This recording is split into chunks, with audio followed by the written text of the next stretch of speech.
আমি পৌঁছে গেছিলাম এখানে, আমার ফ্রেন্ডসরা আমার জন্য ওয়েট করছিল।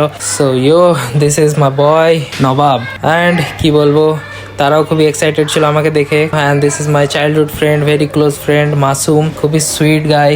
দুজনই 250 কিলোমিটার এক্সপ্লোর করে আমি এসেছি কলকাতাতে শুধু এই চুতিয়ার জন্য। দিনটা ছিল 9 নভেম্বর, আমি বেরিয়ে পড়েছিলাম বাড়ি থেকে। So this is my first time আমি একা গিয়েছিলাম, তো এটা আমার জন্য টাফ ছিল কারণ প্ল্যাটফর্ম নাম্বার 2 এ চলে এসেছিলাম, কারণ এখানে আমাদের ট্রেনটা আসবে। সাধারণ ওয়েদার কিন্তু গরম ছিল তখন, হ্যাঁ এতটাই ভিড় ছিল কি সিট পাওয়ার তো একদমই আশা করা যায় না, কিন্তু আমার মুখ দেখে দয়া মায়া করে একজন আমাকে সিট দিয়েছিল। অ্যান্ড এখানে আমি ঘুগনি নিয়ে নিয়েছিলাম, কারণ ট্রেনের ঘুগনি একটা আলাদাই হিট করে, দেখতেই পাচ্ছ দিস ইজ শিয়ালদা সাইনবোর্ড। এই মতোই আমরা এখন নেমে গেছিলাম ভারতবর্ষের দ্বিতীয় ব্যস্ততম রেলওয়ে স্টেশন, যেটা হচ্ছে শিয়ালদা। এখানে আমি যতটা জানি দিনে 15 থেকে 20 লাখ মানুষ এখানে নামে, কি বলবো। তো এখানে প্রচুর ভিড় ছিল, আমরা নেমে গেছিলাম। অ্যান্ড